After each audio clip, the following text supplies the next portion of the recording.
إن الحمد لله نحمده تعالى ونستعينه ونستهديه ونستغفره ونعوذ بالله من شرور أنفسنا وسيئات أعمالنا. من يهده الله فهو المهتد ومن يضلل فلن تجد له وليا مرشدا. وأشهد أن لا إله إلا الله وحده لا شريك له، له الملك وله الحمد، يحيي ويميت وهو على كل شيء قدير. وأشهد أن سيدنا وحبيبنا وقائدنا محمدًا عبده ورسوله وصفيه من خلقه وخليله، أدى الأمانة وبلغ الرسالة ونصح الأمة وكشف الله به الغمة. فاللهم صل عليه وعلى آله وصحبه ومن سار على نهجه إلى يوم الدين. أما بعد، فإن أصدق الحديث كلام الله تعالى، وخير الهدي هدي نبينا محمد صلى الله عليه وسلم، وشر الأمور محدثاتها، وكل محدثة بدعة، وكل بدعة ضلالة. أجارني الله وإياكم من الضلال. معشر المسلمين والمسلمات، أوصيكم ونفسي بتقوى الله عز وجل، فهو القائل في محكم التنزيل: يا أيها الذين آمنوا اتقوا الله حق تقاته ولا تموتن إلا وأنتم مسلمون. يا أيها الناس اتقوا ربكم الذي خلقكم من نفس واحدة وخلق منها زوجها وبث منهما رجالا كثيرا ونساء، واتقوا الله الذي تساءلون به والأرحام، إن الله كان عليكم رقيبا. يا أيها الذين آمنوا اتقوا الله وقولوا قولا سديدا يصلح لكم أعمالكم ويغفر لكم ذنوبكم، ومن يطع الله ورسوله فقد فاز فوزا عظيما. اللهم اجعلنا من الفائزين، واجعلنا بفضلك من ورثة النعيم. ثم أما بعد، أيها الأفاضل، لا نملك في هذه الأيام التي نعيشها إلا أن نتكلم عن الموضوع الذي يشغل بال الناس في العالم أجمع، والذي أحدث فزعا وخوفا في نفوس الناس بشكل لم نتعوده في العقود الأخيرة. وأقصد بذلك انتشار المرض الوبائي الذي يتسبب فيه الفيروس المسمى بكورونا المستجد. فيتحتم علينا في خطبنا أن نتكلم في هذا الموضوع، لأنه يخص كل إنسان ويخص المسلمين كذلك باقي الناس. ونحن نعلم أن خطبة الجمعة تلعب دورا مهما وأساسيا في توعية المسلمين دون تهويل ولا تهوين. Chers frères, devant l'emballement médiatique que nous voyons ces derniers jours et qui concerne cette épidémie qui a commencé à se propager dans le monde, qui a débuté au niveau de la Chine et qui a commencé à se propager au fur et à mesure jusqu'à ce qu'elle soit parvenue dans notre pays ici, et même dans notre ville, puisqu'à Maxiville, on a découvert des foyers de cette maladie.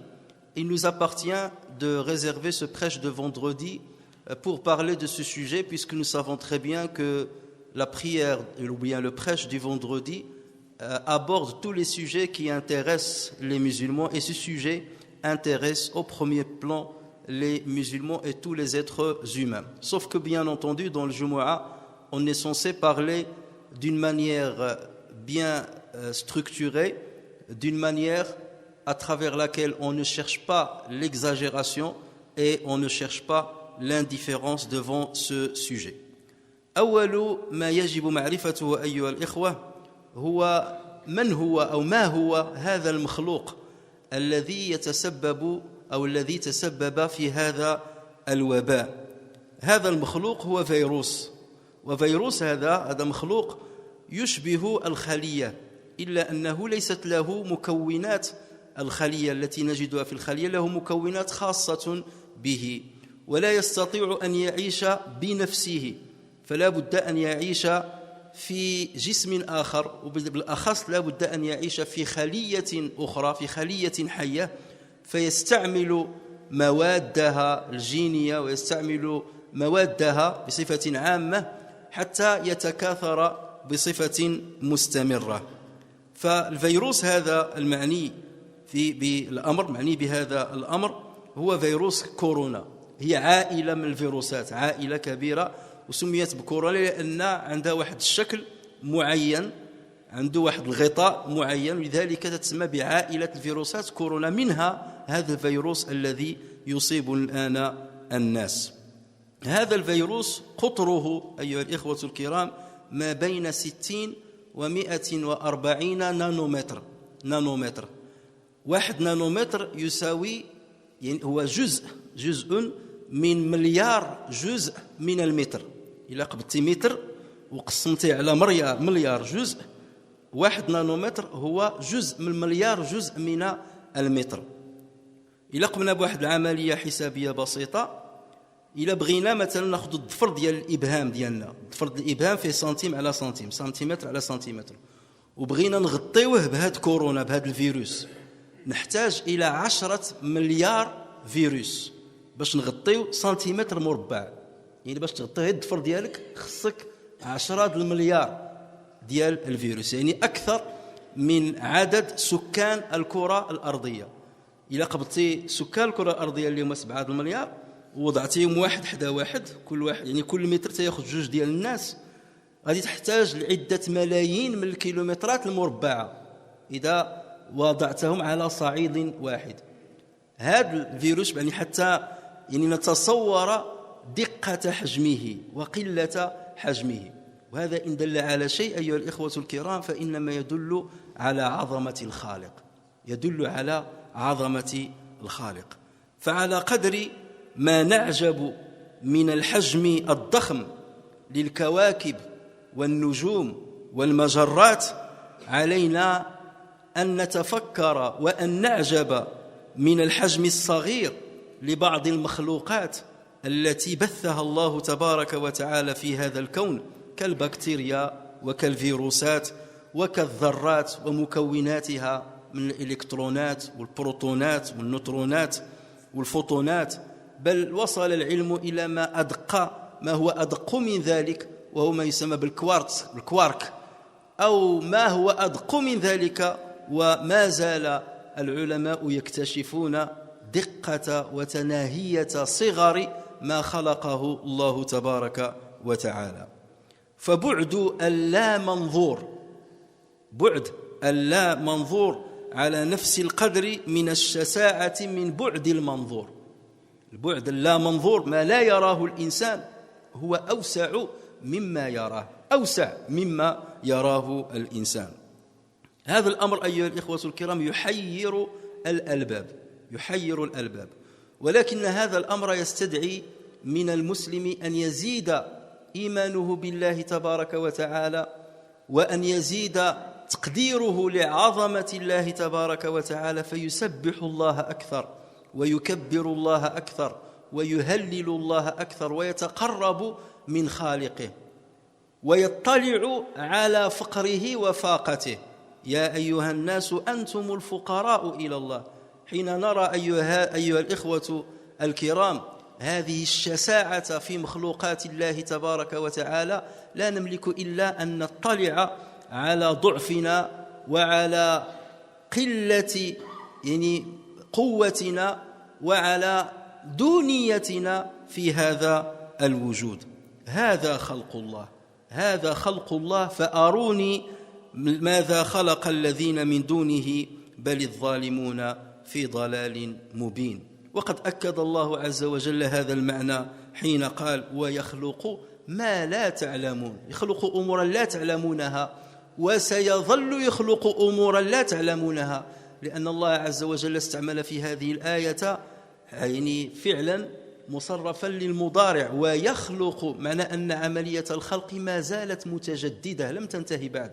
ويخلق، ما قالش وخلق ما لا تعلمون، بل ويخلق ما لا تعلمون. نحن نعلم أن كثيرا من هذه المخلوقات تتبدل وتتغير وتصيبها تحويلات فتعطي مخلوقات جديدة. وهذا أيها الإخوة الكرام من شأنه أن يزيد ارتباطنا بالله تبارك وتعالى، وأن يزيد تفكرنا فيما خلق الله عز وجل في هذا الكون. La première chose, c'est faisons connaissance de cet agent pathogène qui a commis cette grande épidémie Et on en a vu plus que cette épidémie. C'est une petite épidémie telle qu'elle a commencé maintenant. On ne sait pas jusqu'à quel niveau elle va se répandre. Mais en tout état de cause, de quoi s'agit-il? Il s'agit d'un virus. Et le virus, c'est un être. On ne le considère pas comme un être vivant, puisqu'il n'a rien à voir avec les bactéries ou avec les organismes unicellulaires. Il n'a pas de noyau. Il a parfois l'ARN, l'acide ribonucléique, ou bien l'ADN, l'acide désoxyribonucléique, et c'est un être qui ne peut vivre qu'en parasitant une cellule. Il rentre dans la cellule, il traverse la paroi d'une cellule, et ensuite il commence à utiliser le patrimoine génétique de la cellule et à utiliser tous les éléments qui se trouvent dans le cytoplasme de la cellule pour se multiplier d'une manière très continue. Ce virus fait partie d'une grande famille de virus qu'on appelle les coronas. Et ces coronas, on les a appelés ainsi parce qu'ils ont une carapace bien déterminée, une morphologie bien déterminée. Et il a subi une transformation parce que cette famille-là, elle touche beaucoup plus les animaux et c'est la première fois qu'on voit qu'il peut toucher des êtres humains. Vous connaissez l'histoire, ce qu'on raconte ou bien ce qu'on soupçonne comme manière avec laquelle il est passé de l'animal à l'être humain. En tout état de cause, cet être mesure entre 60 et 140 nanomètres, sachant qu'un nanomètre représente le 1 milliardième d'un mètre. Si tu divises un mètre en 1 milliard de parties, il représente une partie. Lui, il fait entre 60 et 140 nanomètres. À supposer qu'il fait une moyenne de 100 nanomètres, ça veut dire qu'il nous faut 100 000 virus à disposer l'un à côté de l'autre pour arriver à 1 centimètre. Ça veut dire sur 1 centimètre carré, il faut multiplier 100 000 par 100 000, et là on arrive à 10 milliards. Ça veut dire pour couvrir la surface d'un angle, de l'angle d'un doigt, 1 centimètre carré, pour répandre le virus sur la surface d'un angle de doigt, il nous faut 10 milliards de virus, soit plus que le nombre des habitants de la Terre. Si on voulait disposer les êtres humains l'un à côté de l'autre, il nous faut des millions de kilomètres carrés, des millions, vous pouvez faire le calcul, en sachant qu'un mètre carré peut porter 2 personnes, des millions de kilomètres carrés. Ce virus-là, 10 millions de virus, occupe à peine 1 centimètre carré. Et ceci doit interpeller le musulman sur la création d'Allah Azza wa Jal. Nous sommes parfois interpellés par l'infiniment grand. Lorsqu'on voit la grandeur des planètes, la grandeur des étoiles, la grandeur de la Voie lactée par exemple, on ne tend pas beaucoup d'attention, on ne donne pas assez d'importance à l'infiniment petit. Et lorsqu'on descend dans l'échelle de l'infiniment petit, on va se rendre compte que ce qu'on trouve dans la dimension du grand, on le retrouve dans la dimension du petit. Nous connaissons maintenant ce qu'est une cellule, nous connaissons les constituants d'une cellule, nous savons comment sont faits les virus, nous connaissons les molécules, on est descendu à l'échelle de l'atome, on est descendu aux constituants de l'atome comme l'électron, le proton, le neutron, on est descendu aux constituants de ces derniers comme le quark, et on soupçonne l'existence d'autres éléments encore plus petits que les quarks. Tout ceci nous montre que la création d'Allah Azza wa Jal n'a pas de limite. Et ceci dévoile une partie de la grandeur du Créateur et de la majesté du Créateur. Donc le musulman ne peut que rester ébloui devant cette grandeur de la création et la diversité de la création. Il médite sur la création des cieux et de la terre, et ce virus fait partie de la création des cieux et de la terre. Donc nous ne devons pas nous arrêter seulement sur ce qui nous fait peur. Ces éléments, ce qui nous arrive, doit être un stimuli, un catalyseur d'une nouvelle méditation spirituelle qui nous permet de nous rapprocher encore plus de notre Seigneur et de découvrir la majesté de sa création et de découvrir encore plus sa création. Voilà, dit Allah Azza wa Jal, voilà la création d'Allah. Montrez-moi donc ceux qu'ont créé ceux qui sont en dessous de lui, en dehors de lui. Et Allah Azza wa Jal dit par ailleurs, et il crée ce que vous ne savez pas. Il n'a pas dit il a créé ce que vous ne savez pas, il crée. Ça veut dire que l'opération de création continue. Et nous savons très bien que les virus, les bactéries peuvent subir parfois des mutations et donner naissance à une nouvelle forme. Ça veut dire que cette opération de création continue dans le temps. Et c'est ce que confirme le Coran lorsqu'Allah dit il crée, il continue de créer ce que vous ne savez pas, ce dont vous ne vous rendez même pas compte. Et ce qui nous arrive aujourd'hui, ce qui arrive au monde aujourd'hui, c'est seulement un petit rappel pour que l'être humain ne pense pas qu'il peut maîtriser le monde, que l'être humain ne pense pas qu'il peut maîtriser son destin et qu'il peut se préserver de tout mal qui peut le toucher. Malgré le développement scientifique, nous voyons qu'aujourd'hui, nous restons démunis devant cette épidémie qui commence à circuler. الأوبئة أيها الإخوة الكرام التي انتشرت في العالم وتسببت في وفيات على نطاق واسع كثيرة ومتنوعة في تاريخ الإنسانية. منها ما تسبب في وفاة ما يزيد على 100 مليون شخص. كاين بعض الأوبئة اللي جات اللي قتلت 100 مليون وكثر من 100 مليون شخص. هذا راه احنا مثلا هذا وباء قليل، هذا الآن الوباء الذي بدأ هذا وباء ضعيف مقارنة بما حصل من قبل للإنسانية. ونذكر منها الطاعون الأسود لا بيست نوار. هذا الطاعون الذي جلد الناس سنة 1347 فقضى على نصف سكان أوروبا آنذاك، قضى على 25 مليون ساكن في أوروبا. نص ديك الساعة كانوا 50 مليون واحد ساكن في أوروبا، نص منهم توفوا بسبب هذا الطاعون الأسود. وانتشر بعد ذلك في العالم مسببا في وفاة ما يزيد على 100 مليون شخص. وقد تكلم ابن خلدون رحمه الله في تاريخه عن هذا الوباء. الإنفلونزا الإسبانية هذا وباء آخر، لا غريب إسبانيول، ضرب الناس في سنة 1918 فقتل 30 مليون مصاب، أي أزيد من عدد ضحايا الحرب العالمية الأولى.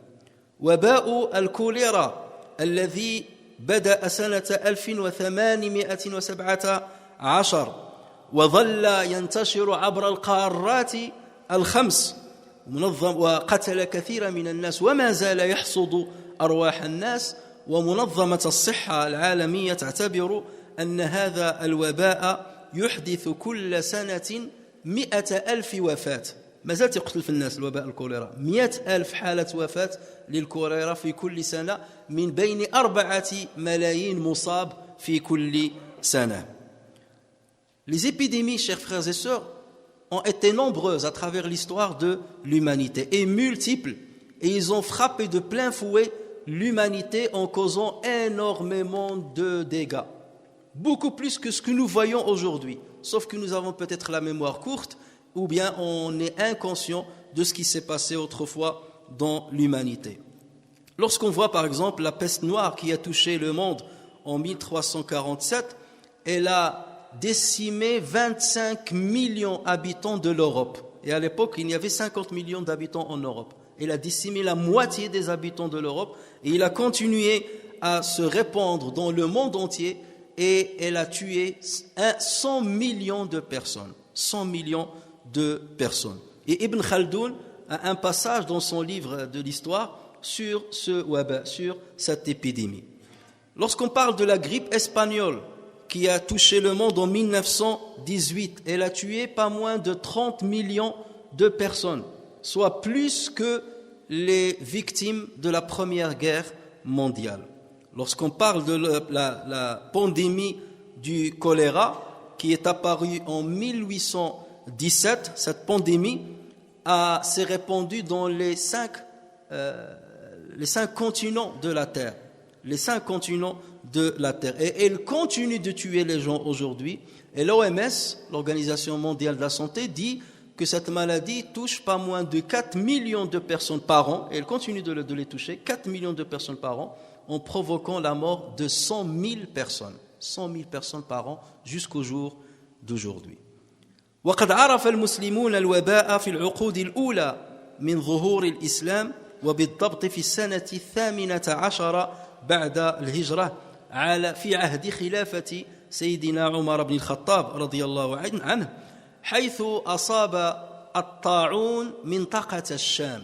هذا الطاعون ظهر بمدينة تبعد 30 كيلومتر عن القدس، وهي مدينة عمواس. هنا ظهر هذا الطاعون وبدأ ينتشر في الشام، وقتل كثيرا من المسلمين، حصد أرواح كثير من الصحابة الكبار، وحصد أرواح العلماء، وحصد أرواح كثير من التابعين. نذكر على سبيل المثال الحصر، حصد روح سيدنا أبي عبيدة بن الجراح، وكان أمير الجيش الإسلامي آنذاك في الشام، أبو عبيدة، وهو واحد من العشرة المبشرين بالجنة. وحصد روح معاذ بن جبل رضي الله عنه، فقيه الصحابة الكرام، أعلم الصحابة بالحلال والحرام. وحصد روح يزيد بن أبي سفيان، وحصد روح الفضل بن عباس بن عم الرسول صلى الله عليه وسلم، وحصد روح كثير من العلماء كأبي الأسود الدؤلي واضع قواعد النحو في اللغة العربية. كثير من العلماء حصدت أرواحهم في هذا الطاعون، فبلغ عدد الوفيات المسلمين بلغ عدد ما بين 25,000 و30,000 مسلم، كلهم من الجنود.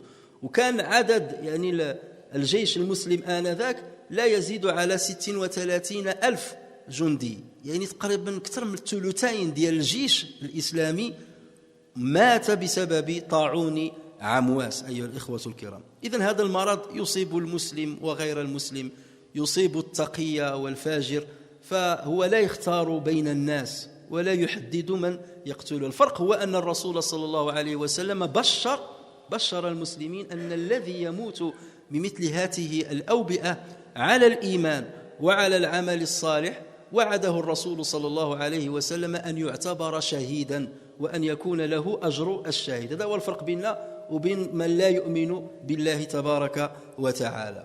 Les musulmans, depuis l'aube de l'islam, ont été aussi frappés par une épidémie ravageuse. Et ce fut en l'an 18 de l'Hégire, à l'époque de l'Khilafat de Omar ibn al-Khattab. Il y a une épidémie qui est apparue, qu'on appelle la peste d'Emmaüs, la peste d'Emmaüs. Ta'oun Amwas. Et Emmaüs, c'est une ville qui se trouve à 30 km de Jérusalem. C'est là où c'est apparu, et ça a commencé à se propager, et ça a touché l'armée musulmane qui était au niveau dans la région de Sham. Les musulmans venaient de conquérir cette région, et il y avait une grande partie de l'armée musulmane qui était sur ce territoire-là. Et cette épidémie a tué énormément de compagnons et énormément de tabi'in, parmi les plus grands.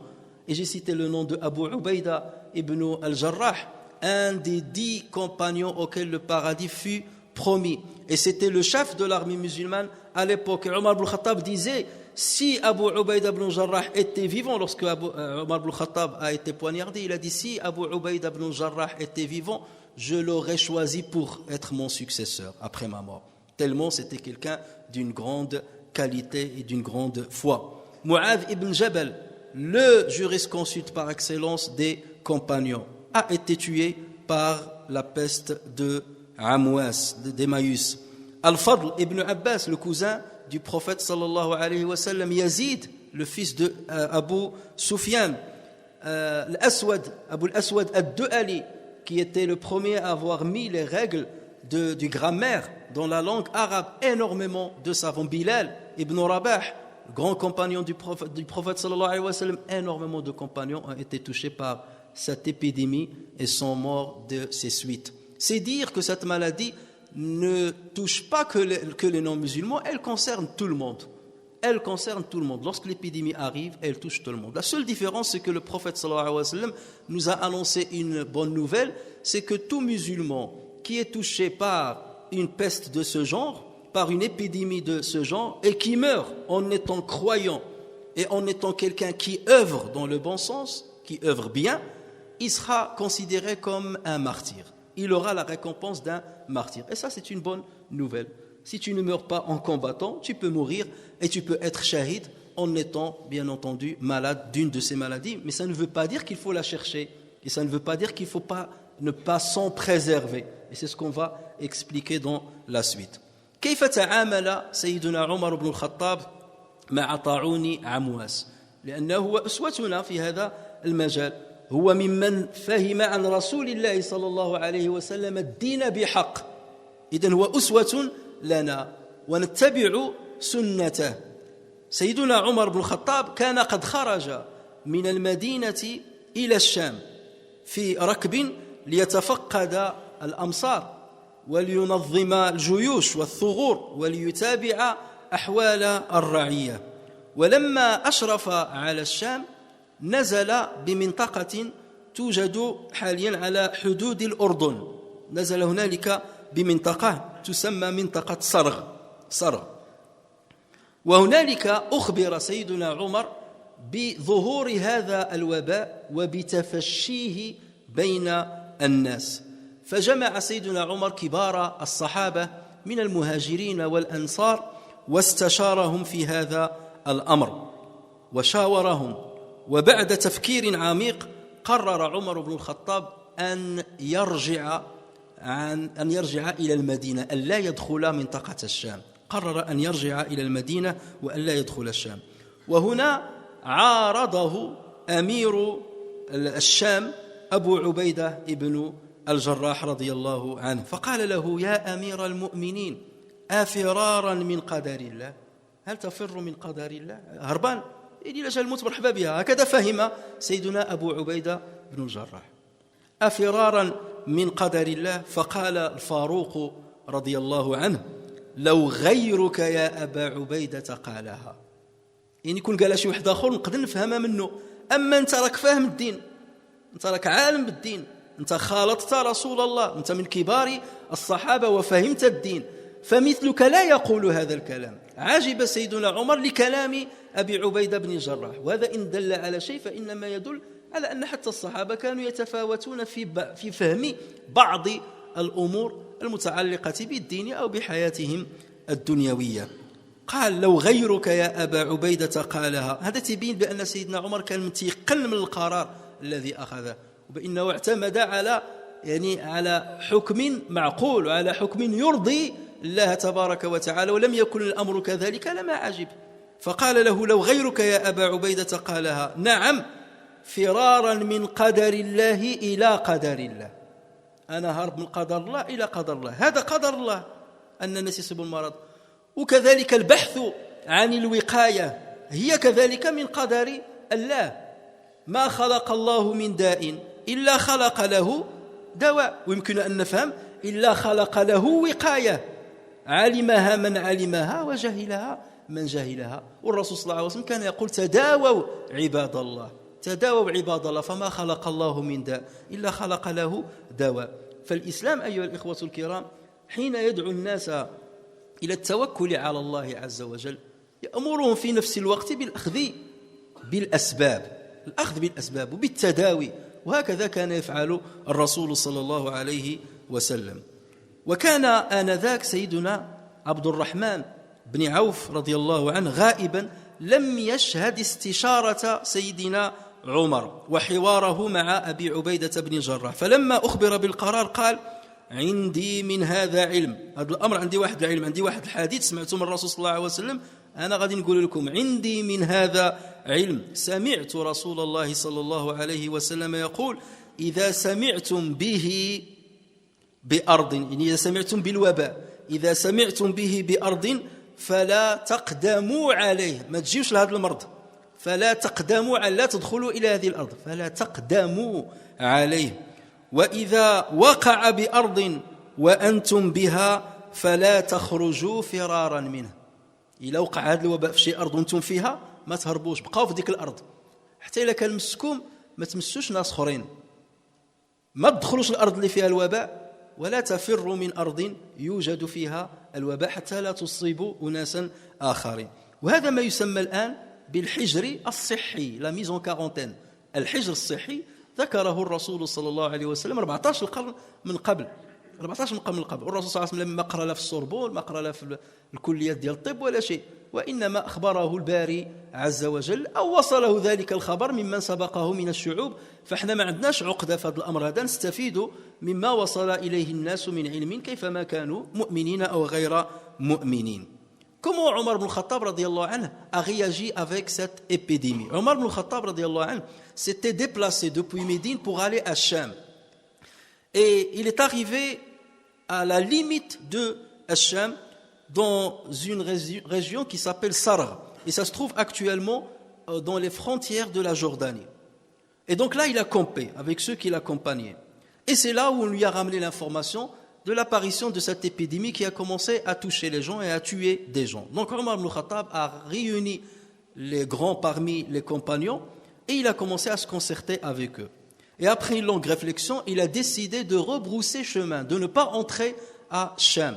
Il y avait avec lui Abu Ubaïda ibn Jarrah qui était le gouverneur de Cham et qui était à la tête de l'armée musulmane. Et il lui a dit « Ya Omar, tu vas fuir le destin de Dieu ?» Abu Ubaïda a pensé que bon, si on doit mourir, si on doit mourir, on mourra. C'est pas la peine de fuir. Vas-tu fuir le destin de Dieu? Et Omar regardait cette parole. Il lui a dit, si au moins quelqu'un d'autre l'aurait dit, ya Abu Ubaïda. Je ne m'attends pas à ce que quelqu'un comme toi dise cette parole. Ça veut dire quoi ça? Ça veut dire que Omar ibn Khattab avait une compréhension certaine de comment il fallait réagir. Et il pensait que Abu Ubaïda ibn Jarrah, avec son érudition et avec sa proximité du prophète sallallahu alayhi wa sallam, allait opter pour le même choix et la même décision. Et puisqu'il a donné cette remarque-là, Omar ibn Khattab s'est exclamé, si au moins quelqu'un d'autre l'aurait dit, je pourrais l'accepter. Mais quelqu'un comme toi, tu connais très bien l'essence de l'islam, les objectifs de l'islam, la philosophie de l'islam devant cette chose-là, ou ces choses-là. Et là, il lui a dit, Naam, je vais fuir le destin de Dieu vers le destin de Dieu.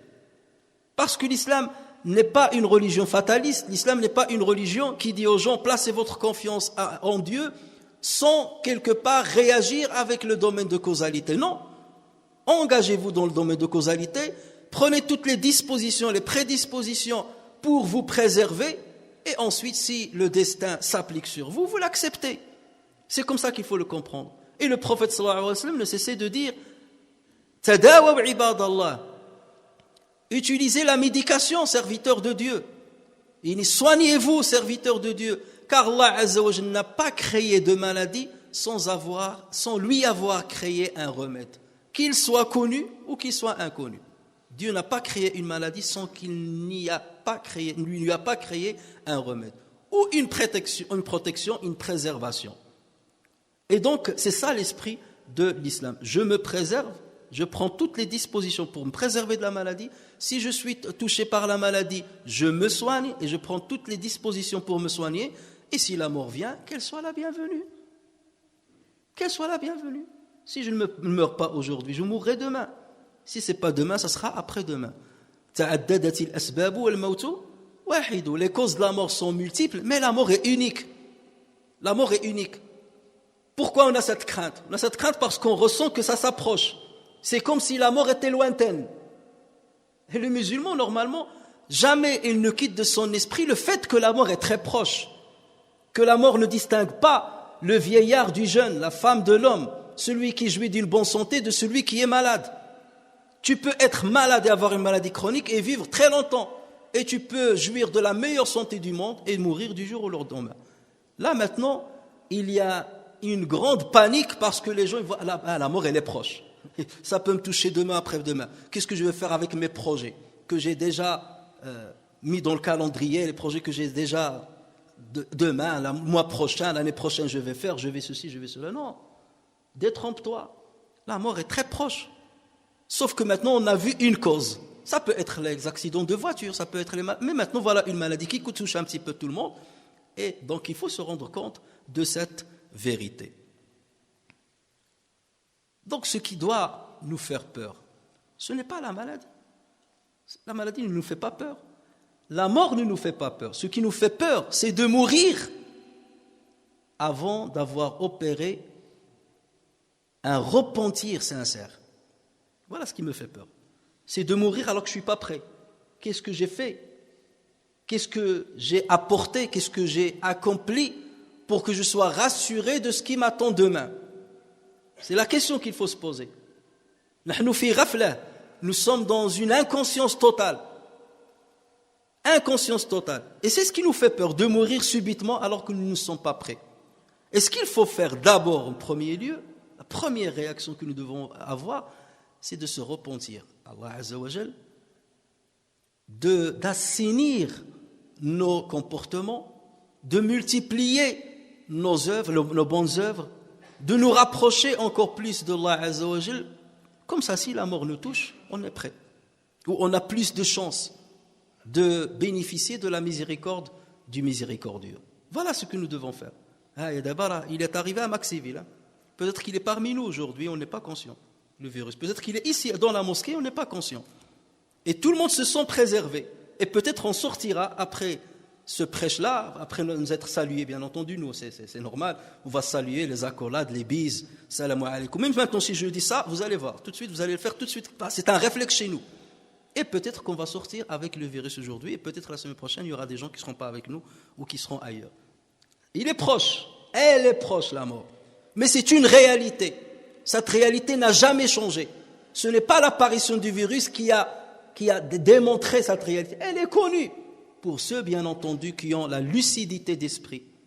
Pour ceux qui connaissent très bien le sens et l'essence de l'exhortation coranique. Et le musulman doit être toujours prêt à accueillir la mort, les bras ouverts. الذي يجب أن نخاف منه أيها الإخوة الكرام ليس هو الوباء أو المرض. نتقي منه ولكن لا نخاف منه. الذي يجب أن نخاف منه هو أن نموت قبل أن نتوب إلى الله توبة نصوحة. نموت وأنا مازال ما تبت. نموت وأنا مازال ما صليت، مازال ما عطيت الزكاة ديالي. نموت وأنا مازال ما رديت الحقوق للناس. نموت وأنا ظالم الناس. نموت وأنا مليء بالذنوب. هذا اللي نحن سنخاف منه.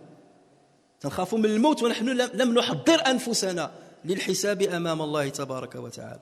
إذن أول وقاية خصنا نديرو قبل ما عاد نفكروا في لي دغو الكوليك وفي لي ماسك وكذا، غادي يجي ضروري تا هو، ولكن أول حاجة هي التوبة إلى الله تبارك وتعالى، لأنك قد تقي نفسك ما استطعت، وقد رغم ذلك قد يصيبك الموت. حنا سمعنا بأن الذي اكتشف المرض في الصين هو واحد من الأوائل الموتى، طبيب من الأوائل الموتى. فما كاينش واحد اللي محمي، ولكن لا بد من الحماية ولا بد من الوقاية. ولكن هذا الأمر هو أهم شيء. الوقاية الأولى هي الرجوع إلى الله والتوبة لله تبارك وتعالى وطلب المغفرة لله والمحافظة على الصلوات وذكر الله تبارك وتعالى وقراءة القرآن والتفكر فيما خلق الله عز وجل والإحسان إلى الأقرباء والمحتاجين. هذه هو أول وقاية نحتاج إليها في مثل هذه الحالات أيها الإخوة الكرام.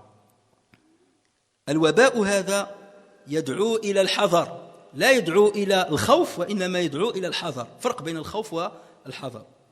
يدعو إلى الحذر واتخاذ التدابير الوقائية للحماية منه، وهذا من صلب الدين.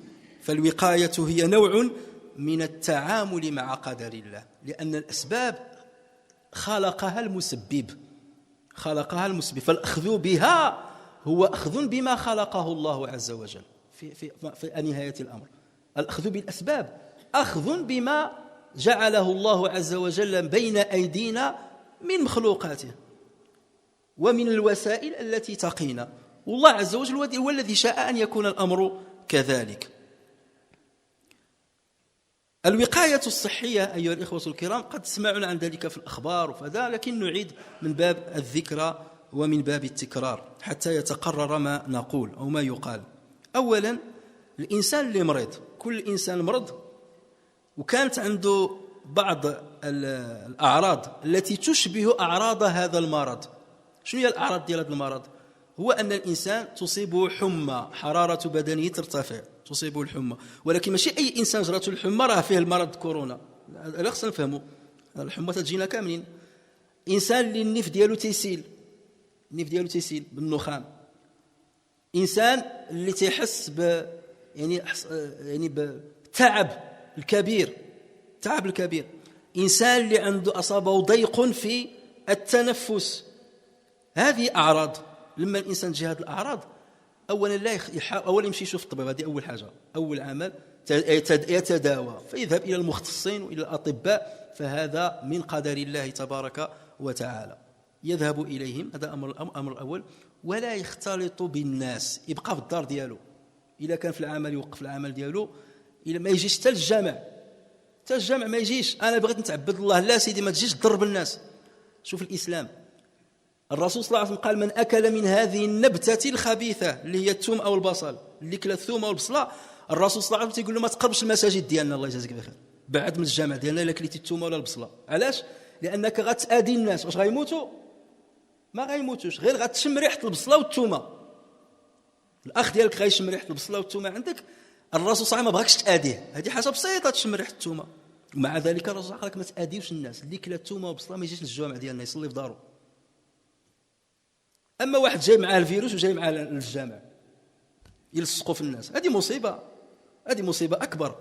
إذا لا حرج على المسلم إن كان مريضا أو إذا أصابته أعراض تشبه أعراض هذا المرض أن يظل في بيته، أن لا يخالط الناس، أن لا يمس الناس، لا يصافح الناس، لا وليداته ولا زوجته ولا الناس ما يمسهمش، يحاول ما يمسهمش، يبقى بعيد عليهم. وأن يأخذ بكل الوصايا التي سيذكرها له طبيبه، طبيب الأسرة أو طبيب مختص في هذا المجال. إلا إذا وصل الأمر إلى واحد المستويات، هنالك لا بد أن يدخل إلى بعض المؤسسات الطبية التي سوف تحميه وتحمي الناس منه. الأمر الآخر الذي يعني كل المسلمين هو الإكثار من غسل اليدين.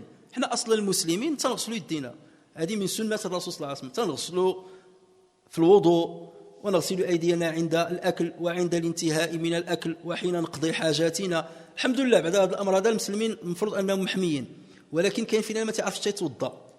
ولذلك الرسول قال: ويل للأعقاب من النار.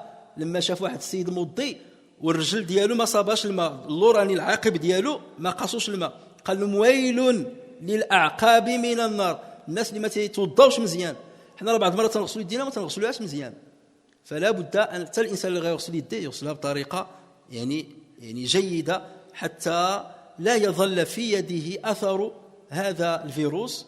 لأنه إذا بقي في يده، وحنا قلنا الفيروس شحال صغير، تصوروا شحال صغير أيها الإخوة الكرام، يعني إلا من نعطي واحد طريف صغير في يديك يقدر يكون وافيه، ولما تمس الوجه ديالك أو الفم ديالك أو الأنف ديالك غادي يدخل لك، وديك الساعة المصائب غتبدا، ربما تبدا، ماشي لا بدا غتبدا، ربما تبدا، ماشي ضروري كما سوف نرى. إذن غسل اليد بشكل مكثف طوال اليوم، ومحاولة عدم مس الوجه والأنف والفم. يحاول الإنسان ما أمكن، لأن هذه قضية يعني مجبول على الإنسان، ومن الأمور التي لا يمكن أن نحترز منها، تحاول أن لا تمس يعني وجهك إلا إذا غسلت يديك. لما تغسل يديك ومسيتي وجهك ما كاين حتى مشكل. الأمر الثالث هو ارتداء كمامات لكل من كانت له هذه الأعراض، خاصة اللي أصابته الأعراض وحتى اللي ما أصابتوش الأعراض. هذه الكمامات التي توضع على الأنف وعلى الفم، حتى إذا ما عطس أو إذا ما أصابه سعال لا تنتشر منه العدوى إلى غيره، أو حتى تحمي نفسك كذلك من أن يعدو هذا الفيروس إليك من إنسان آخر. إذن هذه بعض الأمور التي لا بد أن نقوم بها. الأمر الآخر كما قلت تفادي المصافحة باليد والوجه. هذه واخا نقول أنا عارفين غنسالو غتسلم على خوك هو الأول، ماشي عيب أننا ما نتسالموش في هذه الأيام. صافي تجي عند واحد أخ ديالك قول له السلام عليكم من البعيد، بقى بعيد، ما فيها عيب. هذا ماشي معنى أنه تيتهمك. إذا شي واحد قال لك السلام عليكم ما بغاش يسلم عليك يقول لك تيتهمني في أنا كورونا، لا، ربما هو فيه، هو اللي غيصيبك ماشي أنت اللي غتصيبه. إذن حمى نفسه وحماك، ما فيهاش العيب، هذا بغالك الخير. إنسان ما سلمش عليك بغالك الخير. إذن هذا رجاء أيها الإخوة الكرام نحاولوا نقللوا من المصافحة. حتى اللي تفكر تقول الأخ ديالك نحاولوا ما نتسلموش. احنا دابا غنساليو الجمعة وغادي نديروا هذا هو الامتحان الأول ديالنا، نساليو من الجمعة وغادي نشوفوا. أنا عارف شي حجاج أنا غادي نوضوا من الأول يسلموا. حذوا راسكم، الله يجازيكم بخير أيها الإخوة الكرام. نحاولوا نقصوا من هذا الأمر. هذه حمية عادية أيها الإخوة الكرام، عادي هذا الأمر. نقيسه على ما قاله الرسول صلى الله عليه وسلم من أكل من هذه الشجرة فلا يقرب مساجدنا مع أن الأذى يعني بسيط ومحتمل أما هذا قد يكون الأذى يعني أكيدا وله أضرار واسعة. Chers frères et sœurs, comment se protéger quelles sont les dispositions à prendre en compte afin de se protéger de cette maladie? Il y a, et j'oublie de dire en arabe, il y a des dispositions spirituelles. D'abord, dua. Dua. Hisn al-muslim huwa dua. Ce qui nous préserve d'abord, avant de passer aux choses matérielles, ce sont les invocations. Lorsque le prophète sallallahu alayhi wa sallam dit, celui qui dit chaque matin, Bismillah, alladhi la yadurru ma'a ismihi shay'un fil ardi wala fis sama'i wa huwa as-sami'u al-alim, lam yusibu shay'. يقولها في الصباح ويقولها في المساء. دابا عاد الناس بدا يقول لك بحال هذا راه فابور ما تحتاج تشريه لا ب 3 اورو ولا ب 4 اورو ماشي بحال الكمامات وماشي بحال ليدرو اوركيليك هذا رخيص فابور بسم الله الذي لا يضر مع اسمه شيء في الارض ولا في السماء وهو السميع العليم في الصباح وفي الليل. واني ماشي تقولها حيت دابا وحيت هذا المرض ينتهي ما نبقاش ندعي الله بها لا هذه المفروض ان المسلم يواظب عليها طوال حياته هي تخرج من البيت ديالك في الصباح بسم الله توكلت على الله ولا حول ولا قوة إلا بالله اللهم إني أعوذ بك من أن أضل أو أضل أو أزل أو أزل أو أظلم أو أظلم أو أجهل أو يجهل علي. هذا هو حصن المسلم أيها الإخوة الكرام ضد كل آفة تعلق الأمر بالآفات البدنية أو بالآفات النفسية.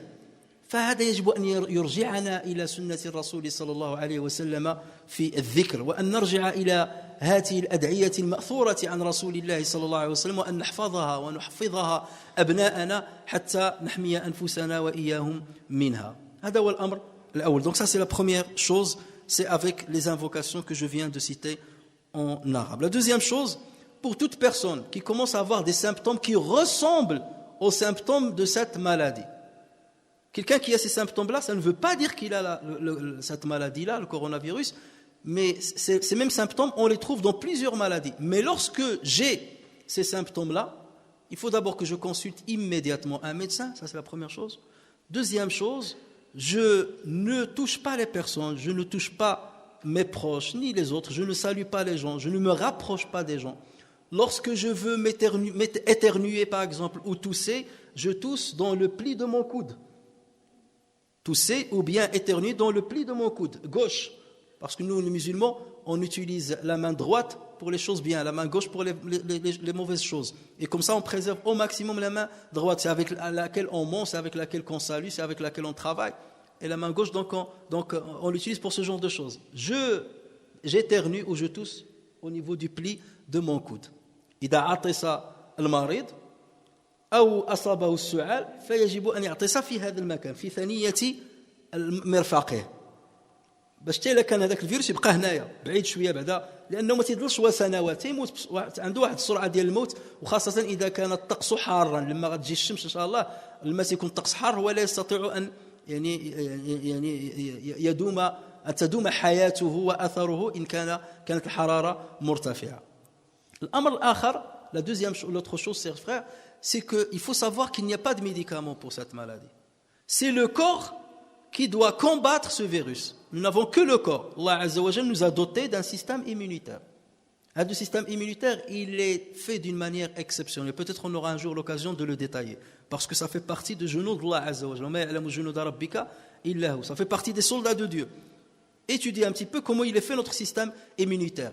Avec les globules blancs, avec leur diversité, les lymphocytes, les monocytes, et ainsi de suite.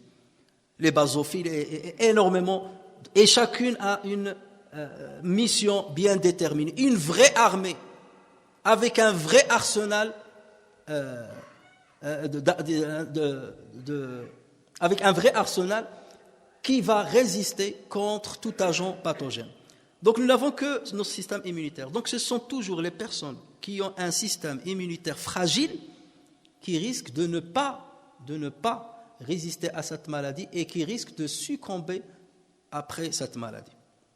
Les personnes âgées, les personnes qui ont des maladies chroniques, des maladies cardiaques, des maladies respiratoires, comme l'asthme par exemple, ou des maladies qui ont fragilisé leur système immunitaire. Plus on est âgé, plus on a de risques. Plus on est âgé, plus on a de risques.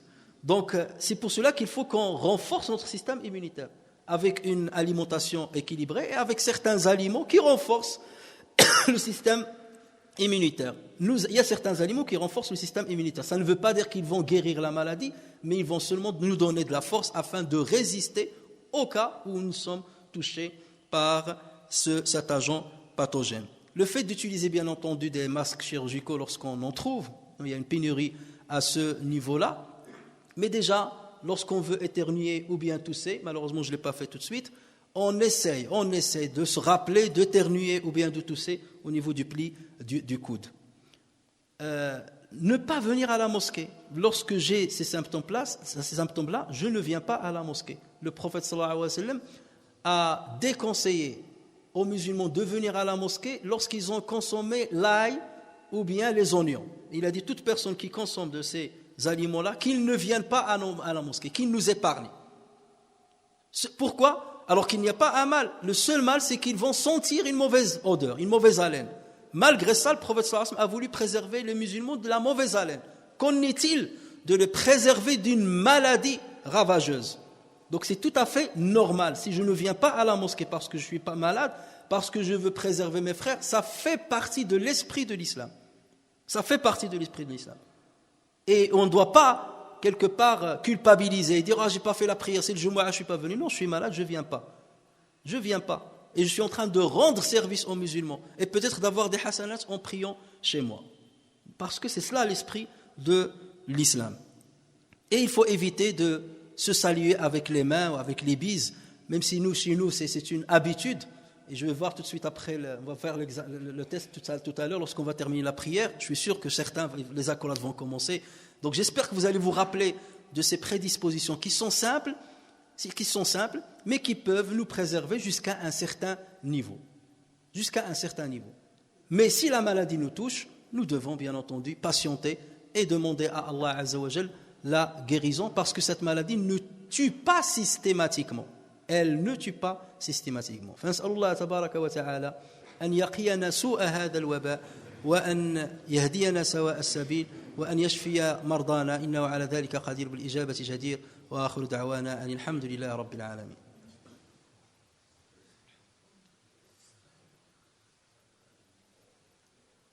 الحمد لله والصلاة والسلام على رسول الله وعلى آله وصحبه ومن والاه. أذكر أيها الإخوة الكرام بعض الأرقام التي تطمئننا، لأن كما قلنا نحن نتكلم عن هذا الموضوع دون تهويل، ما نخوفوش الناس ودون تهوين، ما نبقاش نهولوا الناس ونكبروا كما دابا تدير الصحافة وكذا. لا، القضية لا تحتاج إلى ما نراه الآن. كل ما نراه الآن وهذا الخوف وهذا الجزع، القضية لا تحتاج كل هذا الأمر. إذا تصورنا أن 100 واحد إذا أصيب بهذا الفيروس 100 شخص، إذا تصاب 100 واحد، كاينين بعض الناس اللي ما غتبانش فيهم الأعراض نهائيا، هو براسو ما عرفش راسو راه فيه الفيروس. علاش؟ لأن البدن ديالو وجهاز المناعي نتاعو غادي يقاوم هذا المرض دون أن يشعر ودون أن تظهر فيه أعراض. كاين هادو إذا ما عارفينهمش يقدروا يكون راه فينا وحنا مساكين خبار، وهذوك ما عارفينش العادات ديالهم، مازال ما عارفين العادات ديالهم، لأن بحال هاد الناس ما تيمشيوش يسولوا الطبيب ولا يمشيو يديروا فحوصات طبية باش يعرفوا واش ما فيه مرض، علاش غيمشي للطبيب؟ إذا حنا ما عارفينش العادات ديالهم، النسبة ديالهم ربما قد تكون كثيرة، ولكن لا نعلم ولا يعلمون أنهم يحملون هذا الفيروس. لكن إذا خدينا 100 واحد الذين علمنا علم اليقين أنهم قد أصيبوا بهذا الفيروس، إذا قفتنا 100 واحد اللي عرفنا قد صابوا بهذا الفيروس، 81 منهم 81% منهم سوف تكون لهم أعراض خفيفة، شوية ديال السعال، شوية ديال الحرارة، ولكن ياكل شوية ديال الأدوية، هذه برا، يعني حاجة بسيطة. 81%، إذن هذا عدد كبير، يعني هذا نسبة كبيرة جدا. 81% غتكون عندهم أعراض بسيطة كما تجينا الأعراض ديال الإنفلونزا ولا ديال بعض الأمراض التي تأتينا كل سنة. 14 منهم 14% سوف تكون لهم أعراض خطيرة نوعا ما، غير 14 في 100 واحد اللي غتكون عندهم أعراض خطيرة. 5% سوف تكون لهم أعراض جد خطيرة. 5 الناس في هذه 100 اللي عرفنا بأن فيهم المرض، عرفنا بأنهم قد أصيبوا، يلا 5% اللي غادي تكون الأعراض ديالهم خطيرة جدا، وهذو يحتاجون أن يكونوا يعني تحت المراقبة والرعاية الصحية في المستشفيات المختصة. 5%. وجوج فاصلة 3% أو نقول 2.5%، يعني 23 واحد في الألف، 23 واحد في الألف، 2.5 هما اللي غادي يقدروا يتوفاو بسبب تداعيات هذا المرض. إذن ماشي شي حاجة خطيرة، كل 100 واحد اللي اكتشفنا فيه المرض 2.5% اللي غادي يموت، 2 الناس ونص اللي غادي يموت. ولكن اللي تصابوا بالمرض وما ساقينش اخبار راه كثار. يعني الا جينا نشوفوا الناس اللي تصابوا بالمرض، هاد 2.5 غتنزل، النسبه ديال 2.5 في الناس اللي صابوا بالمرض تكون قليله جدا. اذا يعني لا نحتاج الى هذا الجزع وهذا الخوف وهذا الشيء الذي نراه في كل مكان، ولكن كما قلت أيها الإخوة الكرام نحتاج أن نرجع إلى الله عز وجل. هذه الوقاية الأولى التي نحتاج إليها، الأولى، ومن بعدها الوقايات التي ذكرناها تباعا. Pour vous rassurer, citer quelques chiffres, la maladie, le virus, il peut toucher des personnes, mais ces derniers peuvent n'avoir aucun symptôme. Ça veut dire qu'ils ne seront jamais au courant qu'ils portent le virus, mais on ne connaît pas leur nombre. On ne connaît pas leur nombre parce qu'on n'a pas fait un dépistage général pour savoir combien de personnes sont touchées. Donc il y a beaucoup de personnes qui peut-être sont touchées par le virus, mais ils n'ont aucun symptôme parce que leur système immunitaire il est béton, donc il les a préservés et il ne laisse pas les symptômes apparaître. Mais maintenant, si on prend 100 personnes dont on est sûr qu'ils sont touchés par le virus, ça veut dire qu'ils ont commencé à avoir des symptômes apparents. Sur 100 personnes, il y a 81 qui vont avoir des petits symptômes, un peu de fièvre, un peu de toux, un peu de diarrhée peut-être, un peu de gêne, petite gêne respiratoire, mais avec quelques médicaments, les médicaments habituels, ils vont guérir. 81, ce qui est une proportion énorme, bien entendu. Il y aura 14 personnes sur les 100 qui vont avoir des symptômes un peu poussés, ou on va dire dangereux, ou bien sévères. 5% qui vont avoir des conséquences très sévères. Et ils nécessitent, dans ce cas-là, leur cas nécessite qu'ils soient internés dans des hôpitaux sous un suivi médical très rapproché. Donc 5%. Et il n'y a que 2,3% qui meurent sur les 100.